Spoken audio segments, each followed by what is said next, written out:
Hello, welcome to Keto Recipes. Every Tuesday, I'd like to release a video of ketogenic friendly recipes that come across. This week, I'm going to be making keto stroganoff. Constantly think if kind of that psychological trick of once you're told you're not supposed to have something, that's the thing that you want. I don't think I've made stroganoff, like regular stroganoff, but been trying to find a pasta equivalent. Just a pasta recipe. But since you can't have pasta on keto, I've been looking around for equivalences. I've tried zoodles, the zucchini, shredded up zucchini.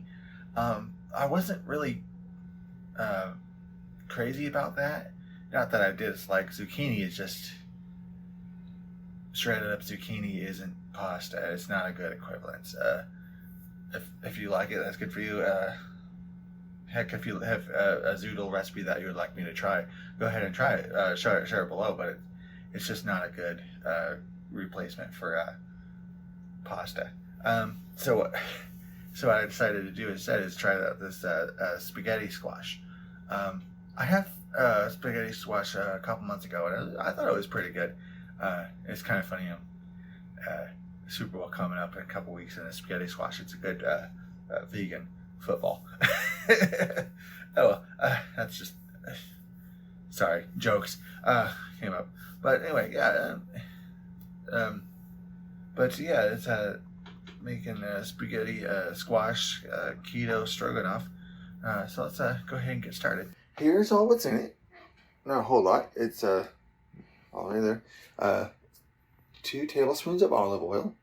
It says half of a large onion, but that's a small onion, so I'll just use that one small onion. 8 ounces of mushrooms. 1 pound of ground beef. Half a teaspoon of sea salt. A quarter teaspoon of black pepper. 2 cloves of garlic. A cup of beef broth. 2 tablespoons of coconut aminos. I'm not sure how to pronounce that. Half a cup of sour cream. 2 ounces of cream cheese. And the spaghetti squash for the noodles. That's all what I'm putting into it. First thing I'm going to do is I'm going to preheat the oven to 400 degrees. And I'll get that squash cut in half. Okay. I got the spaghetti squash cut. Well, it says cut in half, but we'll just say cut in 2. No one's ever accidentally cut a spaghetti squash in half on accident. And you almost have to have a grudge against someone to cut this in half. Cut the damn thing apart. But what I'm going to do now is use a metal spoon just to scrape out the inside of the squash there. Okay, got that cleaned out, or mostly. Oven's still heating up. It's almost there. But just use a little bit of olive oil. I've also heard people using that might be too much olive oil.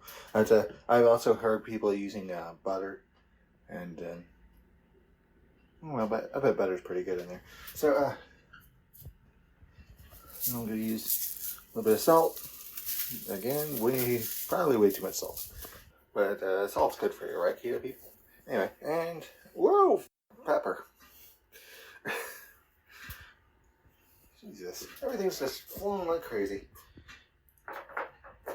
So I'll let the oven finish heating up, and just turn those over. So, and then a fork and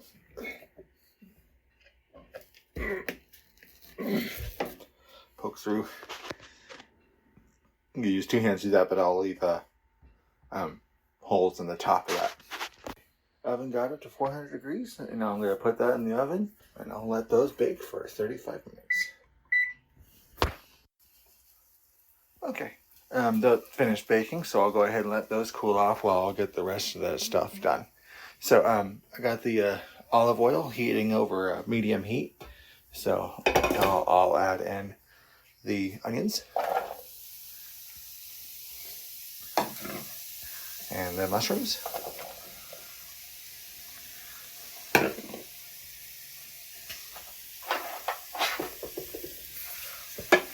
And I'll just let that cook for 10 minutes.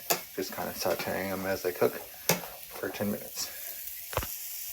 Okay, it's been about 10 minutes, so now what I'm going to do is interesting steps here. It says to make push all this to the side here, and then add in the hamburger. Turn it to medium-high heat, and just let that break that up. Let it cook.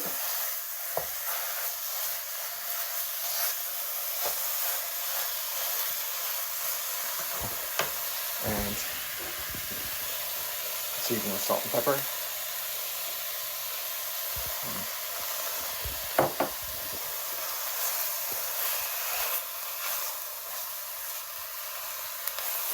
Let that cook for about 8 to 10 minutes.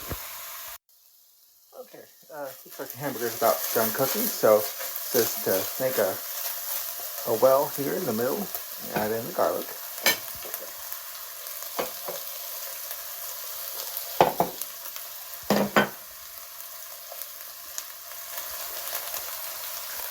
And just let that cook for a minute. Okay, wow, that smells good. That smells amazing. Okay, so now that's all cooked up, I'll go ahead and stir everything together. I think this is another recipe. I'll keep coming back to this. Looks and smells awesome. Now that it's all mixed up, I'll go ahead and add in the beef broth. Mixed up and let that come to a boil. It shouldn't take too long. That pan's pretty warm. Amanos and amanos. Alright, now that it's at a boil, I'll go ahead and turn it down to simmer. Let that sit for 5 minutes. It's been 5 minutes now, so now I'll go ahead and add in the sour cream. And I'll get the cream cheese unwrapped and mix that in. Alright, cream cheese and sour cream's mixed in, so I'll get that just mixed up until that's all smooth. It's all mixed smooth, so now what I'm going to do is with the spaghetti squash here, what I'm going to do is I'm going to take a fork and just scrape out the inside of the squash and just add it to the mixture there, the stroganoff. So let me get that done. Good, I got all the inside of the spaghetti squash in here into the pan, so now I'll just get that all mixed up. You can really see why it's called spaghetti squash.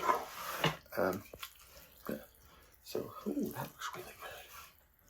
But yeah, I'll get that all mixed up, and then I'll get that served up, and it makes 6 servings. All right, there's it all mixed up and stuff. So let me get that into the bowls. It says it makes 6 servings, but that might be pretty good sized servings. So let me get those bowled up. Okay, that's all what it looks like in the bowl. Maybe combine that last bowl with some other bowls to make it looks more like 5 servings. But anyway, yeah, this smells amazing. I think I'll be making this a lot. Really glad how well the spaghetti squash mixed up into that. So that's spaghetti squash keto stroganoff. Kind of went blank there. Anyway, yeah, thanks for watching. Like, favorite, subscribe. Check out Patreon link below, blog link below as well. And thanks for watching. Like, favorite, subscribe. Have a nice day. And any recipes anybody wants to share would be great as well. Thank you.